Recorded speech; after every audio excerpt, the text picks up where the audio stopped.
Projeto piloto, então a gente está tentando fazer nesse modelo, que é um modelo um pouco diferente de aula, e sim mais uma conversa mesmo, então quanto maior a interatividade é melhor, tá? Podem perguntar, podem tirar dúvida, esse é o momento. A gente vai ter essa reunião de 1 hora, então eu vou tentar também limitar o tempo aqui, então por isso que a gente está começando bem no horário também, para aproveitar ao máximo esse tempo. Primeira pergunta que foi me passada, então, que já envolve a temática básica do assunto, é em relação à insulinoterapia. E a primeira pergunta é: quando iniciar insulinoterapia?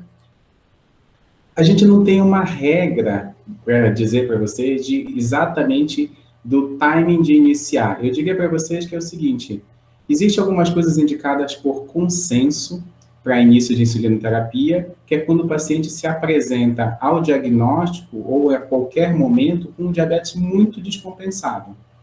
O que seria isso? Uma glicemia de jejum acima de 270 ou uma glicada maior do que 10, com sintomas, basicamente, já é indicação de insulinoterapia, que a gente chama até de primária. Então, às vezes, o paciente ainda não fez uso de nenhum tratamento anterior, mas a gente inicia a insulinoterapia nesse momento e depois a gente pode até retirar a insulinoterapia. Esse é um conceito interessante que desmistifica um pouco a questão de que vai usar a insulina é para sempre. O outro momento que a gente utiliza a insulinoterapia é quando ocorre falha do tratamento que a gente está fazendo. Então, se a gente seguir no primeiro momento a Remume, a gente vai estar usando metformina como primeira escolha, associada a uma sulfonilureia.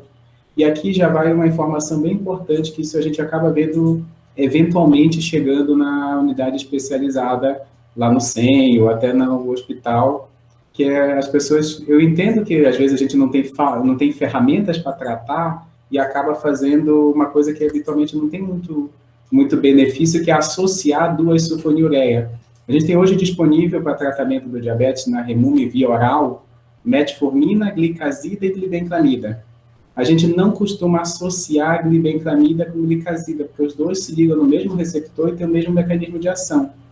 Então, hoje, para a gente entender simplesmente, a gente só tem 2 medicamentos para tratamento do diabetes, e essa é a grande briga. A gente precisa de muito mais ferramentas, envolve até uma outra pergunta de vocês do que a gente tem disponível. E hoje a gente tem mais de 6 classes diferentes para tratamento do diabetes.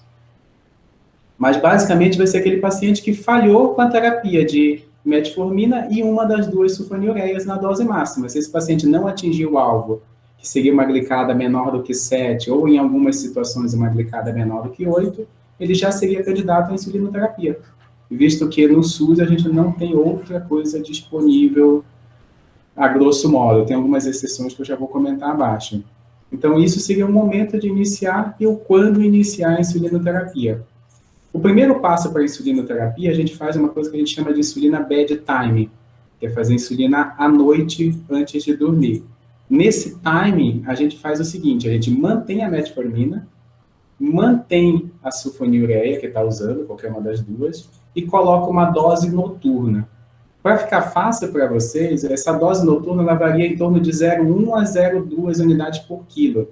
Isso parece um pouco mais enrolado, então a gente acaba fazendo, para ficar fácil, 10 unidades, depois você pode ir ajustando para 15, 20, 25, 30, você pode ir aumentando a dose, e o objetivo é manter a glicose de jejum controlada. Então, se a gente imaginar que é aquele paciente com 270 de glicose de jejum, quando eu inicio a insulina bedtime, o meu objetivo é que ele fique entre 80 e 120. E eu vou ajustando essa dose ao longo do tempo até atingir esse alvo. Se o paciente começa a ter uma glicemia de jejum controlada com essa terapia, mas ele começa a falhar nos outros horários ao longo do dia, daí ele é candidato a uma coisa que a gente chama de insulinização plena, que ele vai ter que fazer insulina 2 a 3 vezes ao dia. A forma mais fácil que eu costumo ensinar de insulinoterapia plena é você fazer doses iguais dividido em 3 vezes ao dia. Então, um paciente que vai fazer uma dose antes do café, outra dose antes do almoço e uma dose antes de dormir. E aí você tem a dose e vai ajustando conforme as medidas do destro. Aí esse paciente é o paciente candidato a ter aparelho e que precisa de automonitorização, porque a gente não consegue ajustar ele sem ver as medidas. E daí esse paciente você coloca, pode começar de repente um 10, 10, 10, um 20, 20, 20, um 30, 30, 30, e daí vai ajustando conforme o destro. Essa dose de início também é determinada pelo peso do paciente, em torno de 0,3 a 0,5 unidades por quilo. E daí você vai ajustando. Então, essa é a forma simples e direta da gente iniciar, e é o paciente que vai realmente precisar. Não sei se eu respondi todas as dúvidas e perguntas nesse primeiro item. Se não tiver respondido, me façam mais perguntas que eu já caminho para ir respondendo. Opção de tratamento fora da REMUME foi a segunda coisa que me perguntaram.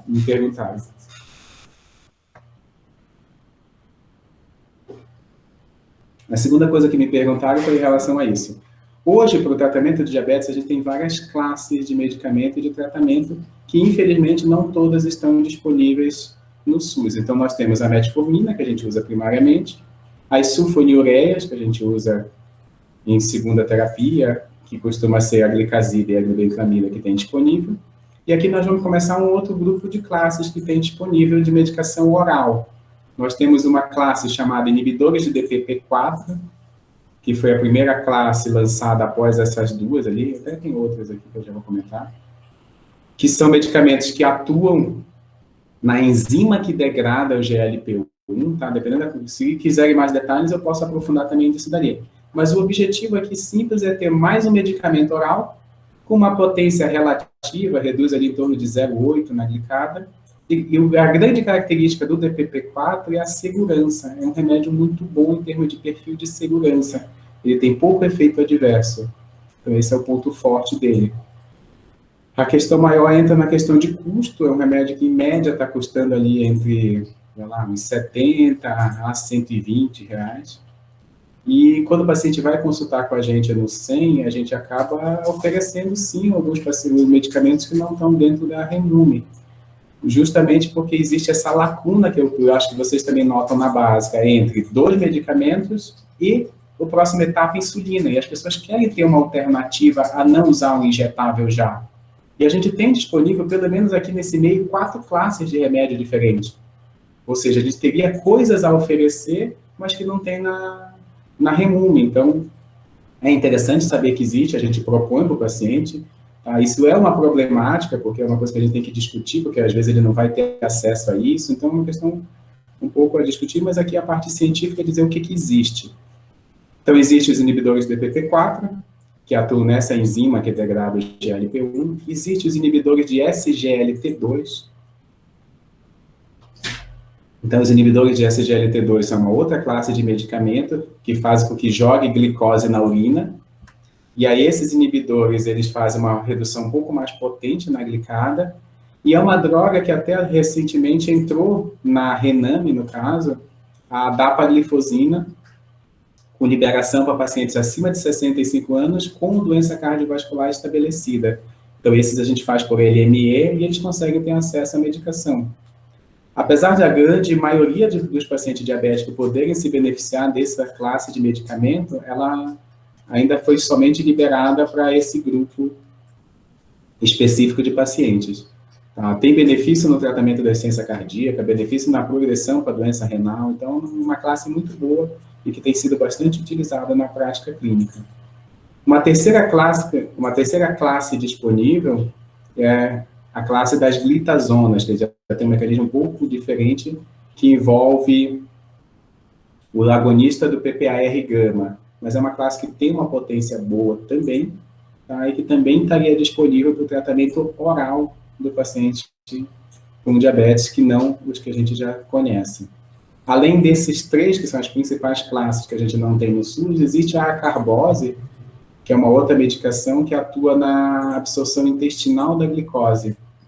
Esse dali é uma coisa que a gente praticamente não costuma usar muito, porque é uma droga que tem uma potência baixa e um efeito adverso maior. Dá muita flatulência, gases, então é uma medicação que costuma baixar 0,5 na glicada e funcionaria como um adjuvante no tratamento, mas não é tão utilizado assim. Então, respondendo à pergunta em termos de medicação oral, fora da REMUME, nós temos a pioglitazona, que é o único representante da classe. Nós temos os inibidores de DPP-4, que tem vários, e os inibidores de SGLT2, que também tem vários. São os 3 principais orais. A gente também tem medicação injetável, que também não está na REMUME, que são medicações bem potentes e bem famosas, que são os análogos de GLP-1, em que tem a ligaglutida, semaglutida, dulaglutida, Exematide, o que não falta são representantes nessa classe, que são medicações injetáveis, podendo ser diário ou até semanal, com uma boa eficácia no controle do diabetes também. Então, isso tudo é o que a gente tem de arsenal terapêutico disponível, e ainda tem bastante coisa que está por vir. Próxima etapa, próxima pergunta, então, manejo de complicações crônicas. Como que a gente maneja a complicação crônica? A primeira coisa, que é o básico de toda complicação crônica, é o melhor controle do diabetes e, de carona, também o controle pressórico. O melhor controle pressórico e controle glicêmico determina uma menor evolução da nefropatia diabética, da retinopatia diabética e da neuropatia diabética, ou seja, de todas as complicações que a gente chama de microvasculares. Então, dessa forma, a gente tem várias complicações que podem ser beneficiadas só com o melhor controle do paciente, tanto pressórico quanto glicêmico. Quando a gente quer avaliar, evitar progressão para desfecho, aí aqui a gente pode envolver um pouquinho a questão da nefropatia, que os inibidores de SGLT2 que eu falei há pouco, eles têm um benefício de evitar essa progressão.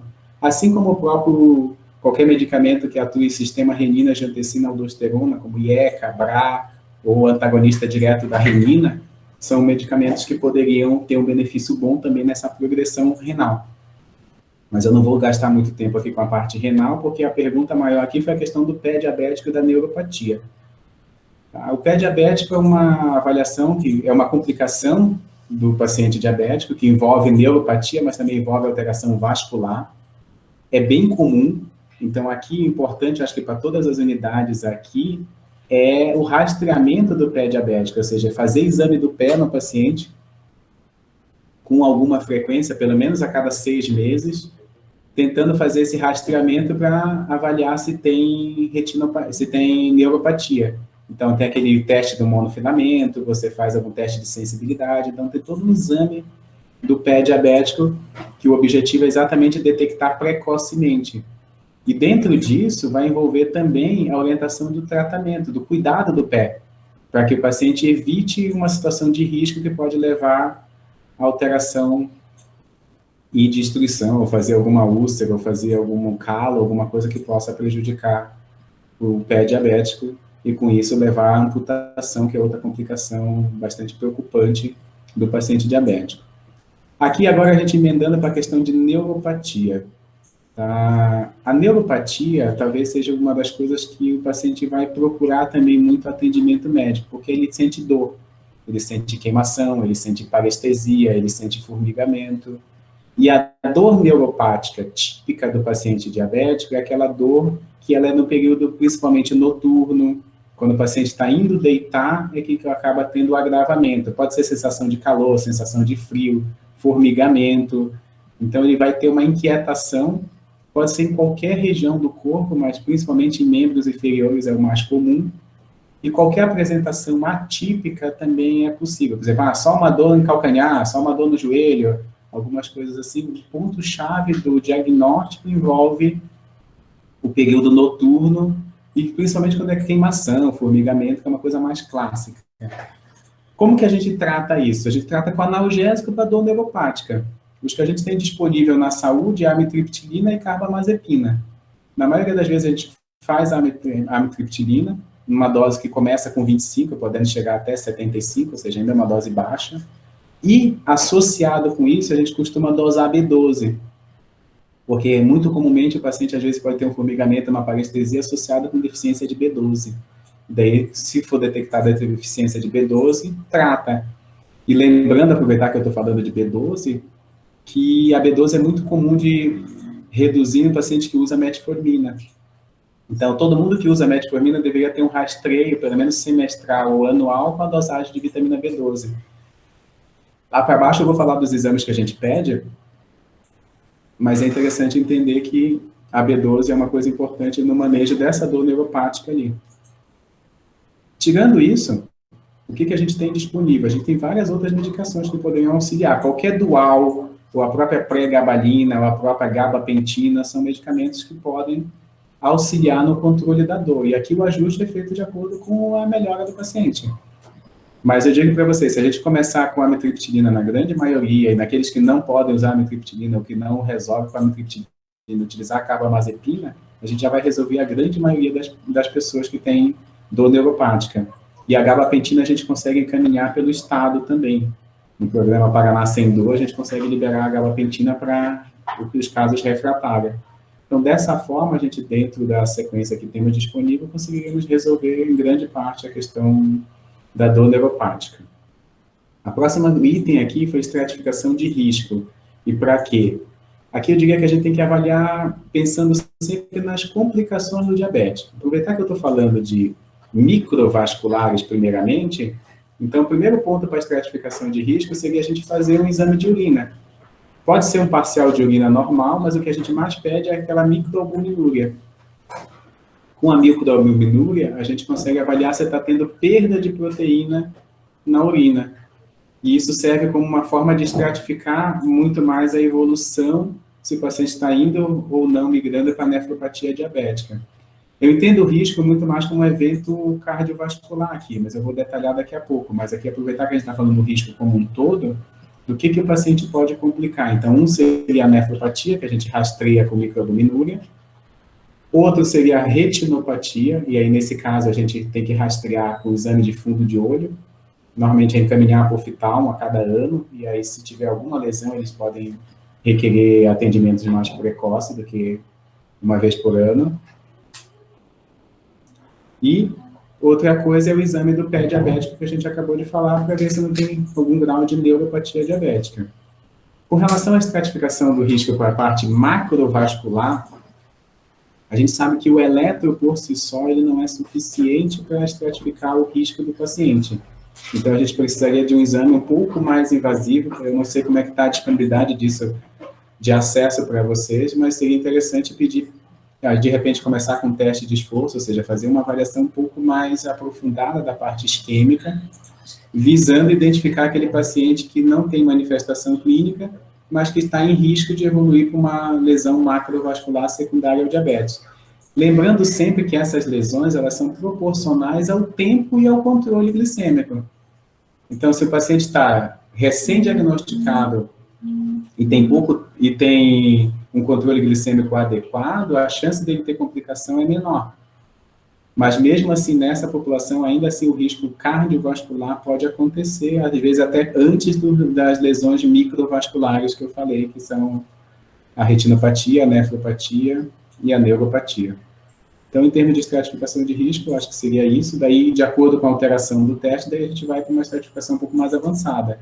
Tem outras coisas que, só para estender um pouquinho, para vocês entenderem, às vezes a gente pode fazer CIT, pode fazer score de cálcio, tem uma pancada de outros exames de estratificação mais avançados, que normalmente é feito pelo pessoal da cardiologia. Mas eu acho que se a gente fizer uma estratificação básica, um teste de esforço, e ele pode ser feito a cada 2 anos, não precisa ser feito todo ano, a cada 3 anos, depende do que for estabelecido, mas é importante para o paciente diabético ter uma estratificação de risco para doença cardiovascular.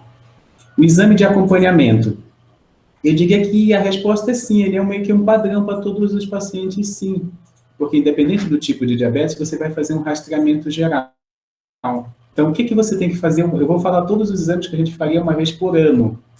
E depois tem o que a gente faz de acompanhamento com um pouco mais de frequência. Então, uma vez por ano, a gente precisaria avaliar. Eu sempre peço um hemograma, porque o hemograma ele serve para avaliar a presença de anemia, que é um fator confundidor do valor da hemoglobina glicada. Lembrando que o nosso principal parâmetro de controle glicêmico é a hemoglobina glicada.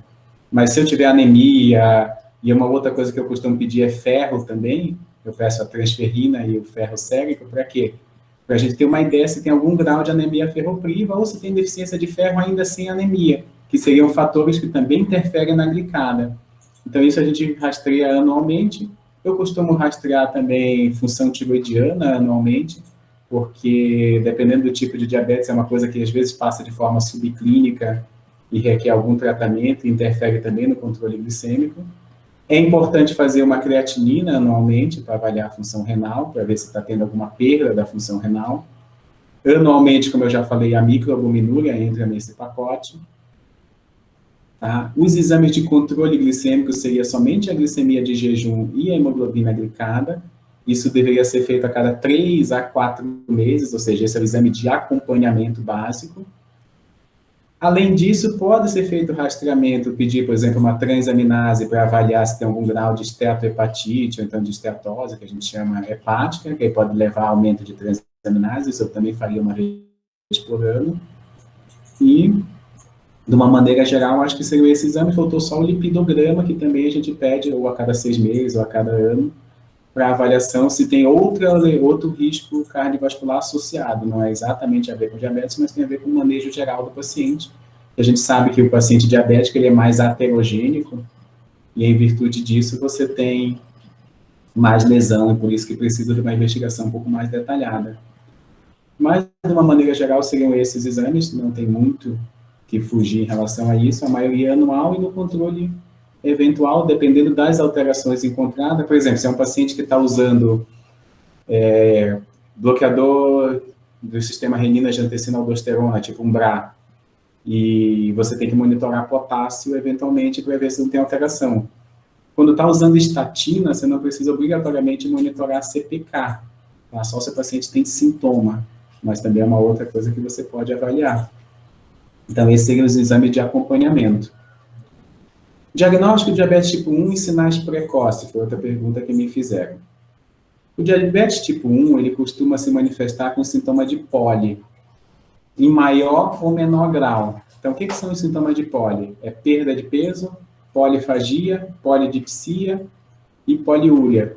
A gente chama que são os P's do diagnóstico do diabetes. Às vezes, nesse pacote entra também um pouquinho de turbação visual, que tem a ver quando a glicose está elevada.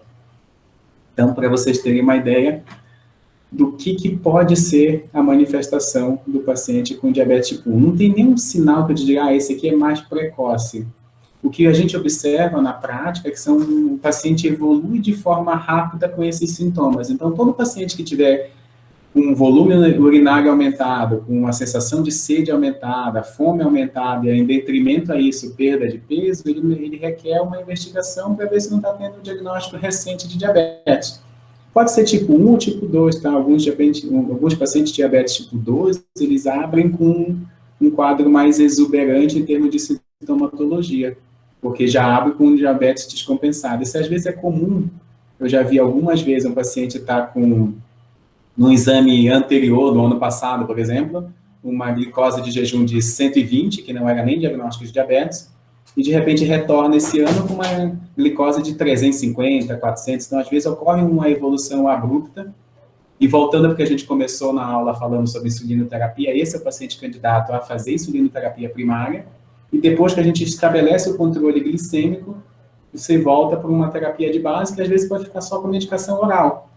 Então, é possível controlar e depois retomar com a medicação oral, mesmo nesses pacientes. Mas não tem nenhum outro achado ali que a gente diga, não, esse paciente está em risco de evoluir para diabetes, fora a dosagem anual de glicose. Então, dizer para vocês que antes de ser urgência, de virar uma cetoacidose, uma situação mais grave, é ficar atento a esses sintomas que eu falei, a perda de peso e os sintomas de poli. E identificando isso, você já fazer um destro, pelo menos, que na unidade é fácil de fazer, ou pedir exame de sangue de glicose. Daí depois para investigar a suspeita. O manejo da cetoacidose. O manejo da cetoacidose ele é uma situação clínica que requer internamento. Tá? Então, a gente não maneja isso em unidade básica. Isso deveria ser manejado em UPA ou em hospital. Por quê? Porque é um paciente que vai precisar de insulinoterapia frequente ou até insulinoterapia em bomba, mas existe a opção de tratar sem fazer bomba de insulina. O que eu acho que é interessante aqui, de repente, para vocês, é saber diferenciar o que é um paciente diabético descompensado do que é cetoacidose diabética. Eu acho que esse é o ponto-chave. Porque o fato do paciente estar com um destro isolado de 450 não habilita a ser candidato a ser cetoacidose diabética efetivamente. Então, o que a gente precisa na unidade básica é reconhecer aquele paciente diabético descompensado e ajustar o tratamento dele. Quando que ele evolui para a cetoacidose? Ele evolui para a cetoacidose quando ele começa a ter alterações mais avançadas dos exames. Então, o paciente ser diabético e ter cetonúria, por exemplo, no parcial de urina, também não é critério que fecha diagnóstico de cetoacidose. Então, a cetoacidose eu preciso ter a acidose. Então, eu preciso ter um pH baixo. Então, para isso, eu vou precisar ter uma gasometria, para poder confirmar. O paciente se manifesta com um quadro de uma dinamia, com dor abdominal, é uma coisa comum, com náusea, vômito, é um mal-estar geral num paciente diabético. Sedosa, faz um destro, está bem elevado, você já tem alguma suspeita. O hálito cetótico, que a gente fala muitas vezes, não é tão perceptível. Então, não dá para a gente se fiar para dizer, não é cetoacidose porque não tem hálito cetótico. E a própria cetonúria também não é isoladamente um ponto. Se a gente pegar pessoas normais e submeter a um jejum de 24 horas, no dia seguinte fizer um parcial de urina, todo mundo vai ter cetonúria no parcial de urina. E não significa que algum desses será cetoacidose diabética. Então, alguns pontos chaves ali para a gente entender. Então, quando o paciente tem um quadro clínico sugestivo, ou seja, ele tem diabetes, ou ainda nem tem um quadro de diabetes, mas está abrindo com dor abdominal, mal-estar geral, às vezes pode ter infecção associada ou não, tem os sintomas de poli no meio desse pacote, e está apresentando mal-estar de forma súbita, que às vezes é evolutivo, de 1 a 2 semanas, esse é um paciente candidato à investigação. Aí você precisaria ir num pronto atendimento, fazer uma gasometria, fazer um parcial de urina, e a gente consegue até fazer também a cetonemia, né? Fazer a dosagem de corpos cetônicos no sangue. E aí, a partir disso, estabelecer o diagnóstico de cetoacidose para iniciar o tratamento.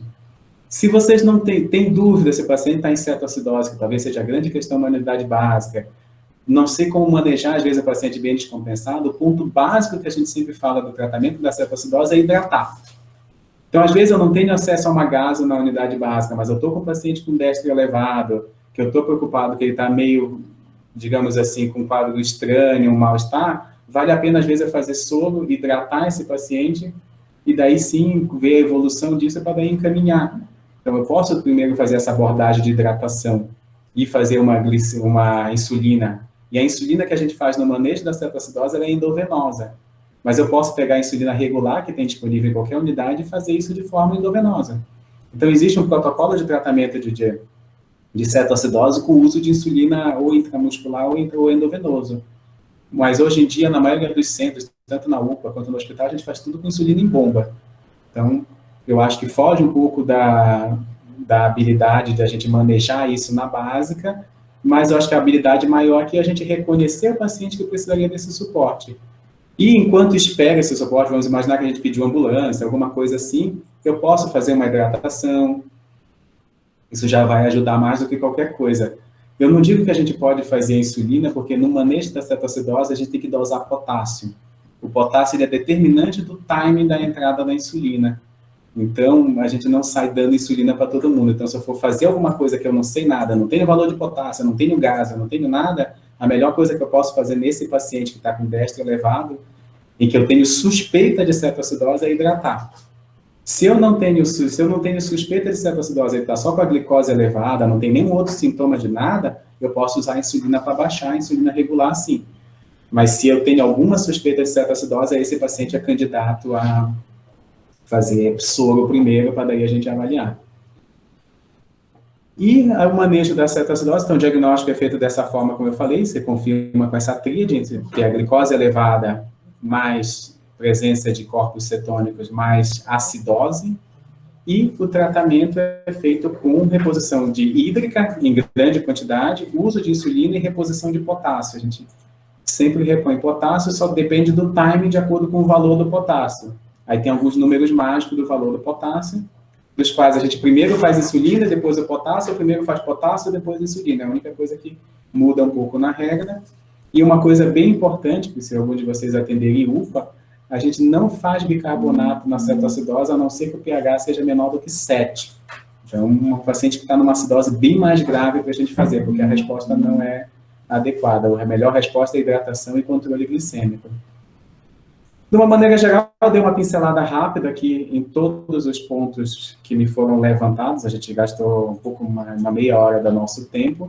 E agora eu queria deixar aberto para as dúvidas de vocês, o que a gente quiser aprofundar em cada uma das coisas que vocês me perguntaram, ou qualquer outra demanda, qualquer outra coisa. Eu tentei acelerar um pouquinho aqui para falar mais os conceitos principais, mas a ideia é que a gente faça disso uma conversa interativa. Quiserem falar de casos que vocês atenderam, dúvidas que vocês tiveram, esse é o momento que a gente tem disponível para conversar e tirar ali a dúvida. Pode vir se perguntando pelo chat, que eu vou acompanhando aqui em tempo real e respondo. Para falar aqui da questão da B12. Então, é interessante a questão da B12, que tem um estudo de correlação mostrando o seguinte, que paciente que usa metformina, ele tem uma deficiência maior de B12 e precisa repor. Como que a gente lida com a B12 também? A gente tem uma ascendência italiana, mediterrânea, muito grande aqui na nossa região. E em virtude disso, a gente sabe que a população italiana tem uma prevalência aumentada de anemia perniciosa, em que você tem a deficiência do fator intrínseco que absorve a B12. Na prática clínica, como que a gente faz? Todo paciente diabético em uso de metformina, a gente dosa B12, repõe, a reposição aqui é uma quantidade pequena, tá, gente? É um comprimido por semana e tem comprimido, ou uma injeção por semana por um mês. E a partir disso, você consegue, digamos, ter uma ideia. Vai levantar a B12 e daí você deixa o paciente sem reposição de B12. Se ele não tiver fator intrínseco, essa B12 vai cair novamente. Se ele tiver fator intrínseco, aí o que acontece? Vai ser só carencial, e a principal fonte de B12 é carne. E está aí o ponto-chave da história também, que todo paciente vegetariano, ele tem que repor B12. A frequência pode ser uma vez a cada 3 meses, uma vez a cada 2 meses, uma vez a cada 5 meses, isso vai variar de cada organismo. Próxima pergunta que me fizeram aqui no chat foi em relação ao uso da insulina regular no soro. As unidades estão usando... aqui em relação à tabela. A gente faz no soro que é por... Se a gente pensar em cetoacidose, que é o que eu estava falando, a gente faz uma quantidade por quilo, tá? Que seria 10 unidades. Ou pode fazer, a grosso modo, você pode fazer 10 unidades a cada hora ou a cada meia hora, tá? Endovenoso. Não tem muito a ver com aquela tabelinha que a gente chama um slide scale, que é uma escala de uso de regular conforme o valor da glicose. E essa escala, ela tem variações, ela tem para quem é insulino sensível, para quem é insulino resistente, para quem é insulino com sensibilidade normal, então é uma tabela um pouco, ela varia de cada situação. Mas, se a gente pensar a grosso modo, poderia ser, para ficar mais fácil, poderia ser uma tabela normal para fazer uma proporção e ver a resposta. Lembrando que toda vez que eu faço uma regular, ela demora a resposta até 4 a 6 horas. Então, não adianta eu fazer, digamos, uma regular e, tipo, daqui meia hora fazer de novo, daqui meia hora fazer de novo, senão daqui a pouco eu vou ter uma somatória dessa insulina toda. Então, tem que tomar um pouco de cuidado. Microalbuminúria a partir de quanto tempo de diagnóstico de diabetes? Isso aqui é interessante, isso aqui é bem simples. Quando eu tenho um paciente diabético tipo 1, ou seja, aquele que não tinha, que a gente sabe exatamente quando começou o diabetes, a dosagem de microalbuminúria é a partir do 5º ano de doença. Se esse diabetes tipo 1 começou na infância, vamos imaginar numa criança de 1 ano, eu não vou fazer microalbuminúria com 6 anos. Eu vou fazer microalbuminúria a partir da adolescência.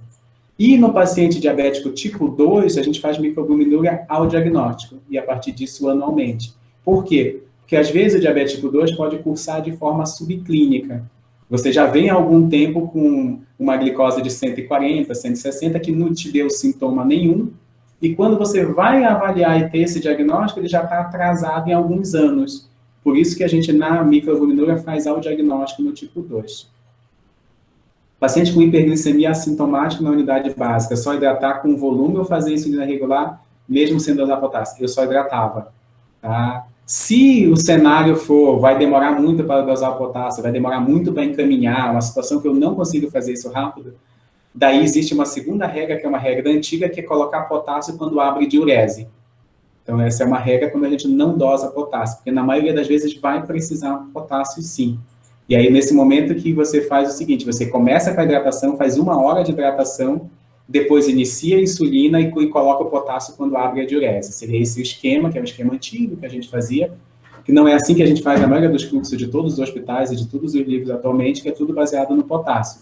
Mas pela dificuldade de potássio num paciente crítico, eu digo que vocês tiram o paciente bem da hiperglicemia e da evolução da cetoacidose com uma boa hidratação. E aqui a hidratação é volumosa, tá, gente? É 1 litro na primeira hora, tá? E a partir daí você pensa em mais 1 litro na segunda, das próximas 2 horas, ou seja, na segunda e terceira hora. Então, é uma hidratação vigorosa para tirar o paciente da cetoacidose. Então, essa primeira hora de 1 litro, você pode tranquilamente ficar sem insulina nesse período. A relação albumina-creatinina é o melhor marcador para avaliar evolução de desfecho, tá? Eu não citei ela ali no rastreamento, porque não é... Sempre que a gente pede microalbuminúria, que é o que está no sistema aqui da prefeitura, ele vem a microalbuminúria. Alguns laboratórios fazem essa relação albumina-creatinina, que ela é mais precisa em estratificar essa evolução. Então, se a gente puder escolher, é melhor a relação albumina-creatinina do que a microalbuminúria. Inclusive, ela é até melhor do que a microalbuminúria de 24 horas. Hoje em dia, a gente quase não pede mais de 24 horas, porque a relação albumina-creatinina na amostra isolada de urina, ela é um excelente preditor de desfecho. E aí, gente, mais alguma coisa? Eu não sei se eu respondi bem a história da tabelinha lá em cima, que eu acabei migrando para os outros. Não tem diferença, me perguntaram se tem diferença da B12 e M e VO. Só questão de depender de absorção, gente. Então, e a VO é um pouco mais cara do que a IM, tá? Mas em termos de eficácia, eu diria que tem um resultado muito bom. Tem umas formulações hoje em dia até de sublingual, tem algumas coisas diferentes de vitamina B12. A grande diferença está se o paciente tem alguma alteração no estômago, que prejudica a absorção da B12. Exemplo disso seria, por exemplo, paciente com gastrite atrófica, que pós-operatório de cirurgia bariátrica, essas situações em que eu tenho uma alteração da absorção da vitamina B12 oral, daí o intramuscular seria melhor. Mas na grande maioria, pacientes normais, qualquer uma das duas tem um resultado bem bom. No caso sem suspeita de cetoacidose, o paciente é assintomático, não se indica regular além do volume, encaminhar para a UPA, dosar isso aqui. Tá, se o paciente não tem suspeita de cetoacidose, aí eu faria regular. Então, o paciente não tem nada de clínica de cetoacidose e tem só uma glicose elevada, uma glicose bem elevada. Vamos lá, um destro de 450. Foi na unidade por qualquer motivo, foi pegar medicação e está com destro de 450, não tem nada, está bem, não tem sintoma nenhum de nada. Esse paciente eu faria regular sim, para baixar a glicose, sem problema nenhum. O que a gente não faz é, no manejo da cetoacidose, eu sair dando insulina sem saber como é que está o potássio. Aí, nesse caso, a gente hidrata. Tá? Mas numa situação em que eu não tenho suspeita nenhuma de cetoacidose, tá? Eu faria só regular para compensar, mandaria ele trazer controle de destro mais frequente e nem mandaria para a UPA, esse paciente. Então, não sei se era essa a dúvida ali certinho. Paciente diabético tem maior risco de outros distúrbios metabólicos, tipo hipotireoidismo? Tá. Então, o paciente diabético, ele tem uma alteração importante na parte de lipídios. Ele faz um LDL pequeno e denso, que é muito mais aterogênico, então é por isso que é mais grave a lesão cardiovascular no paciente diabético. Então, isso é uma alteração metabólica associada. O paciente diabético também é aquele que tem mais tendência a fazer evolução de esteatohepatite não alcoólica, chegando à cirrose, então é um paciente que tem mais tendência a evoluir nesse caminho. Porém, a questão em termos de outras doenças, tipo hipotireoidismo, o hipotireoidismo ele vai ter uma correlação com o diabetes, mas principalmente com o diabetes tipo 1, que é uma doença autoimune. E aí aquela correlação de uma doença autoimune pode ter outra doença autoimune. Então, quem tem artrite reumatoide pode ter diabetes, quem tem anemia perniciosa, que é uma doença autoimune, pode ter hipotireoidismo. Então, é a correlação das doenças autoimunes, mas não que uma coisa desencadeie exatamente a outra. O problema aqui em São José é que o nosso laboratório e o exame de potássio, com frequência vem potássio aumentado. O problema disso é de coagular mesmo a amostra. Isso a gente tem no hospital também, a gente vê com alguma frequência. Às vezes a gente usa no hospital, que sai uma coisa mais rápida, nesse manejo da cetoacidose, o potássio da gaso. Como a gente tem gaso ali, tem um erro ali também, não é um potássio tão preciso, mas por questão de velocidade a gente acaba usando ali. E esse é um problema, sim, tá? Vamos imaginar se a gente perguntasse como que eu manejaria uma cetoacidose sem dosar potássio. O que eu faria? Eu faria a hidratação na primeira hora, a partir da segunda hora eu colocaria insulina e abrindo diurese eu colocaria o potássio na reposição. É o que a gente faria, já se eu não tivesse a dosagem, não tiver disponível, deu problema no laboratório, qualquer outra situação, é o que eu faria que, na gigantesca maioria das vezes, vai ser a evolução normal do uso.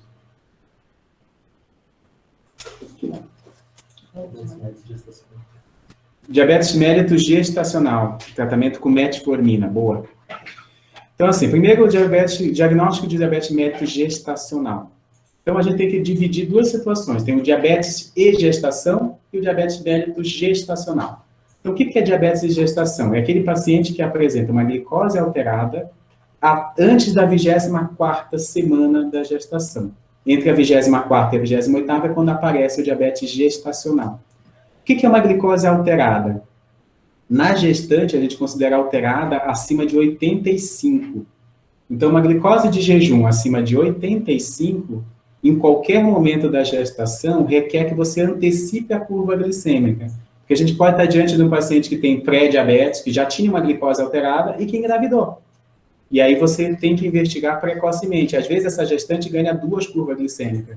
Ela faz essa primeira, dependendo do resultado, vamos imaginar que deu normal, lá na 24ª, 28ª, quando vai entrar para critério diagnóstico de diabetes gestacional, ela tem que fazer uma nova curva para poder confirmar isso. Então, o diagnóstico de diabetes gestacional é feito através da curva, quando você tem uma glicose de jejum acima de 95 e após a curva acima de 153 na segunda hora.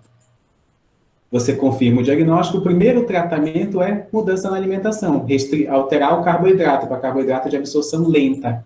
Então, você vai transformar tudo em integral, troca para o adoçante, e aqui a preferência que a gente dá é adoçante de origem mais natural, mas não tem nenhuma evidência que aspartame, ciclamato, qualquer outro adoçante faça mal. Mas a gente dá preferência para sucralose ou então stevia, derivado da planta lá. E, nesse período de 24 a 28 semanas, a gente faz a curva. Se essa curva vem alterada e confirma o diagnóstico, novamente chega na mesma situação, a gente vai orientar a primeira mudança na alimentação. Se isso por si só não é efetivo, a gente tem opções terapêuticas. Tá? A primeira opção terapêutica, que é habitualmente indicada por todo mundo, é usar insulina.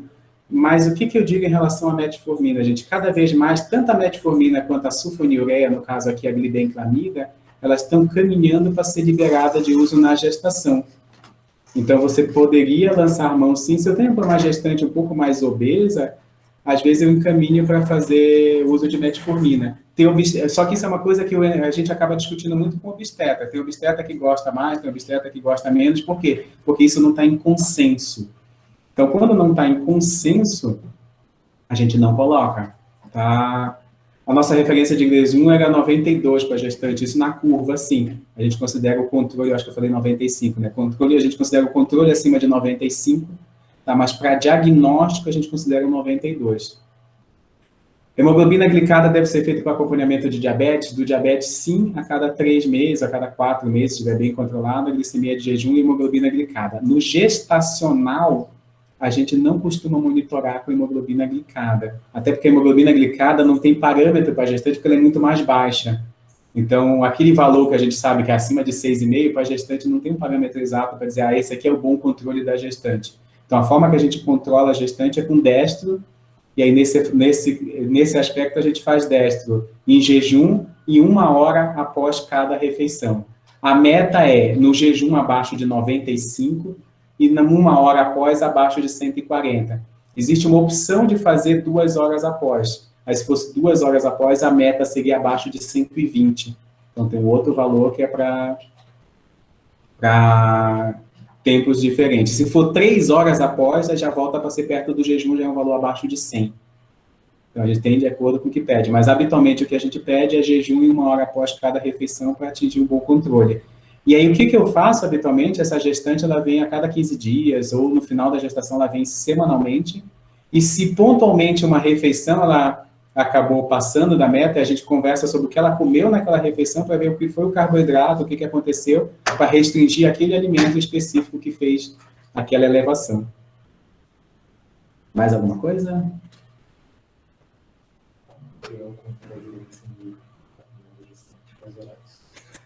Perguntaram aqui como que é o controle do destro de gestante. Então, habitualmente a gente pede destro em jejum, 1 hora após o café. Então, como que é 1 hora após o café? A pessoa senta para tomar o café, vamos imaginar que a pessoa senta para tomar o café às 8 da manhã. Às 9 horas vai medir. Mesmo que tenha terminado de tomar café, digamos, às 8h30.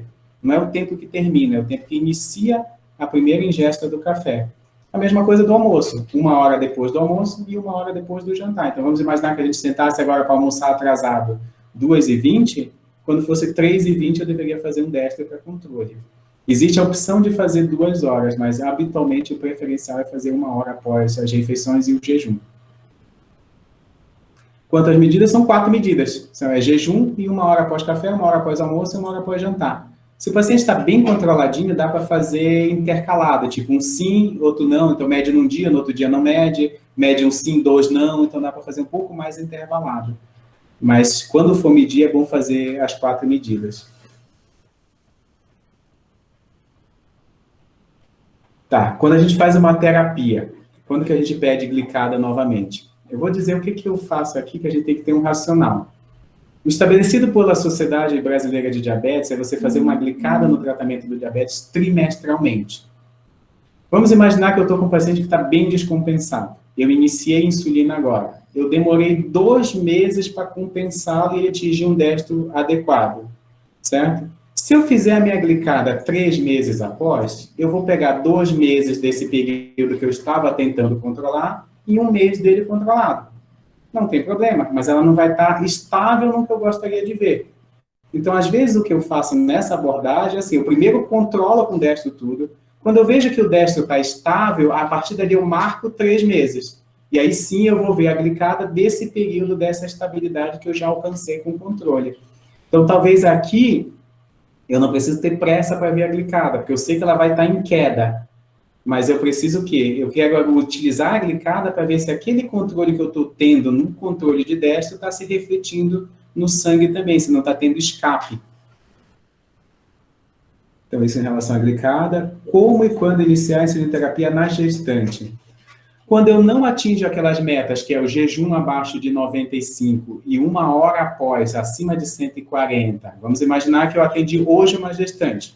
Eu pedi esse controle. Semana que vem ela vem com controle alterado. Eu oriento o ajuste na alimentação. Na semana seguinte ela vem com controle ainda alterado. A gente tem direito a fazer, digamos, 2 ajustes de alimentação. Se esses 2 ajustes de alimentação não são suficientes, você precisa fazer alguma terapia. Ou vai ser a metformina, ou vai ser a sulfonilureia, ou vai ser a insulina. Exceção a essa regra, o paciente começa muito mal no começo. Que uma coisa é eu estar com pós-refeição, que deveria estar em 140, em 160, em 145, o jejum que deveria estar em 95 está em 100, está em 108, que está pouco alterado. Outra coisa é o paciente abrir na entrada com 200 de destro. Então, se eu ver 200 em algum momento, 300, aí a gente já inicia com insulina no primeiro momento, mesmo na gestante. E aqui, gente, a insulinização para gestante é de acordo com a dose. Eu já tive pacientes bem interessantes que não fazia aumento de glicose no pós-refeição e que fazia muito no jejum. E que a gente ia a todo momento ajustando. E aproveitar que eu estou falando de jejum e diabetes gestacional, tem uma coisa interessante, que a cada progressão da semana no diabetes gestacional, a gente precisa aumentar a dose de insulina. Então, eu tenho que fazer um ajuste automático só porque a semana passou. Então, vamos imaginar que eu estou com um paciente com 10 unidades de insulina e ela está dentro do alvo com uma glicose de jejum de 89,92 nesse momento. Para a semana, eu já ajusto na minha consulta para 12 unidades ou até para 14, porque eu sei que se eu não fizer esse ajuste agora, na semana que vem ela vem fora do alvo. Então, eu tenho que fazer esse ajuste gradual a cada semana, de 2 a 4 unidades, só porque a gestação está progredindo. Aí, se tiver alterado, eu tenho que contar esse meu ajuste, que eu precisaria fazer por semana, mais o ajuste para atingir o alvo. Então, o meu ajuste é um pouco mais agressivo. Valor de referência para o diagnóstico é aquele que já falaram ali, 92 e 153 na segunda hora. A meta é 95 e o diagnóstico é 92, é isso mesmo. Mais alguma coisa?